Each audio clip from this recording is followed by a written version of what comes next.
Hi guys, welcome to Tech from Zero, where I share my journey learning tech in public. And today we are finally stepping into AWS. So let's be honest, AWS can feel huge when you're just getting started. But don't worry, in this video, I'm going to break everything down slowly and clearly so you understand exactly what AWS is, how it works around the world, and how to create your own free tier account safely. By the end of this lesson, you have your AWS account ready, secured, and set up the right way. Let's go. First, what exactly is AWS? AWS stands for Amazon Web Services. It's the biggest cloud provider in the world.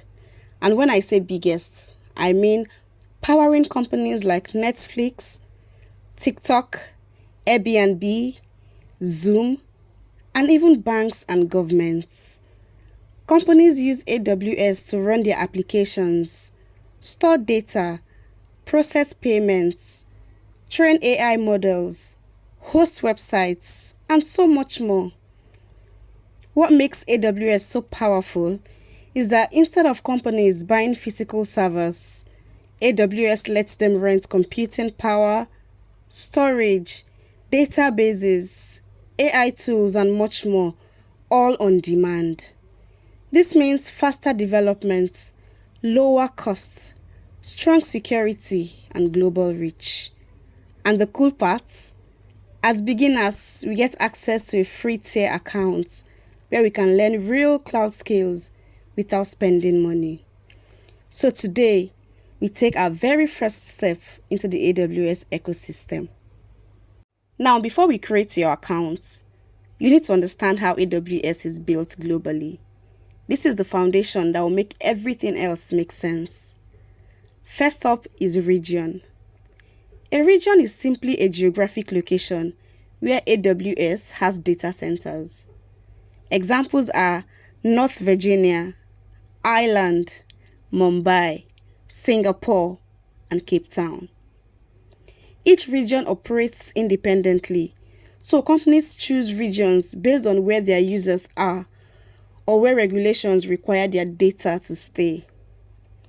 Next is availability zones. Inside each region, AWS has multiple availability zones. These are separate, isolated data centers, usually 2 or 3, connected with high-speed networks. If one data center has a power issue, your application can automatically fail over to another. The traffic is instantly routed away from the dead data center to a healthy data center in a different availability zone. And that's how AWS achieves high reliability. And then we have edge locations, which are smaller points of presence used to deliver content faster. AWS uses these through CloudFront to reduce latency so websites load really quickly for users around the world. In summary, regions are locations, availability zones are backup data centers, and edge locations help with speed. Alright, now that you understand how AWS is structured, let's set up your account. Before creating your AWS account, here's what you need to know. AWS gives you a 6-month free tier account where many services are either free or extremely cheap as long as you stay within the usage limits.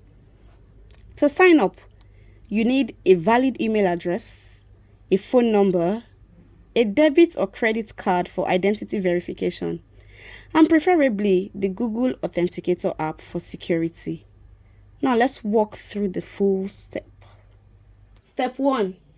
Go to aws.amazon.com/free.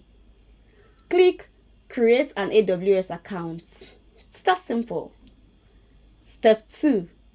Enter your email and root username. This root account is the account owner, and you will only use it for billing and security. Step 3.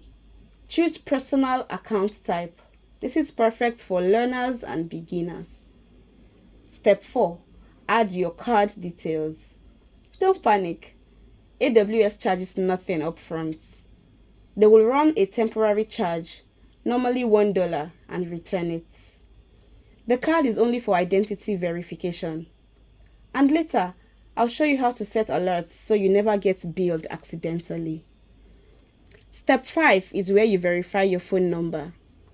Enter your phone number and verify through an OTP. Step 6.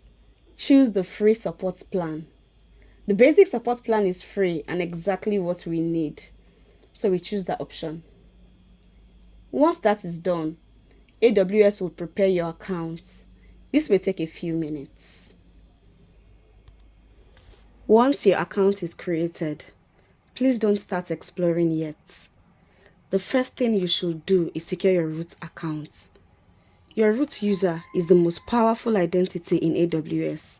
It can delete your account, remove billing protections, and make changes that no other user can reverse. So the first thing AWS recommends, and I also strongly recommend, is to secure the root user. You will need an authenticator app here. I personally use the Google Authenticator app. Now to do this, you need to enable multi-factor authentication. So go to IAM on your AWS console, find root user, and enable MFA. Use the Authenticator app on your phone. Please never create root access keys because these keys can cause serious security risks. A root account should never be used for day-to-day work. Next, let's make sure AWS never surprises you with a bill. Setting up billing protection protects you from accidental charges. To do this, we set up a budget alert. Now go to Billing and Cost Management. Scroll down to Budgets, then click on Create a Budget. Next, click on Monthly Cost Budget. Fill in the required details, then click on Create Budget.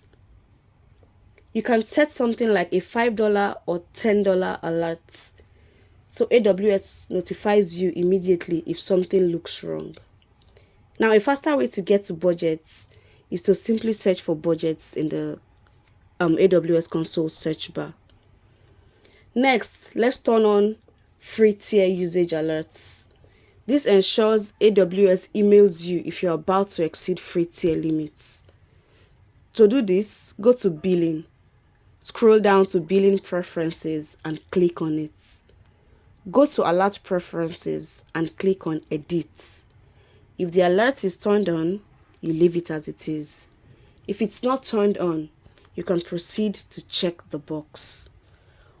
Once these are all done, you need to stop using the root account. The root account is only for billing and emergencies.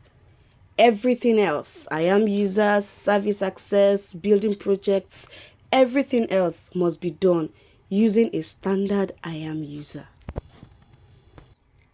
Now that everything is secured, let's take a quick tour of what your AWS dashboard looks like. The AWS Management Console is your control center. You will see the search bar. The search bar will soon become your best friend as it's the fastest way to find any service. You want to go to billing? Just search for billing. It's that simple. You'll also see your selected region at the top right. You will see the services menu, organized into categories like compute, storage, security, databases, and machine learning. You will see the account drop-down. This is where you manage billing, security credentials, and your account info. As a beginner, you'll mostly interact with services like IAM, which is Identity and Access Management, S3, which is storage, EC2 for virtual servers, Lambda for serverless functions, RDS for databases, and CloudWatch for monitoring. Don't worry, we'll explore these step by step throughout this series. And that's it.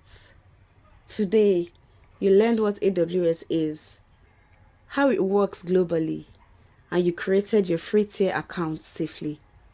In the next lesson, we are going to set up your IAM users and groups, which is a very important best practice you must follow from day one.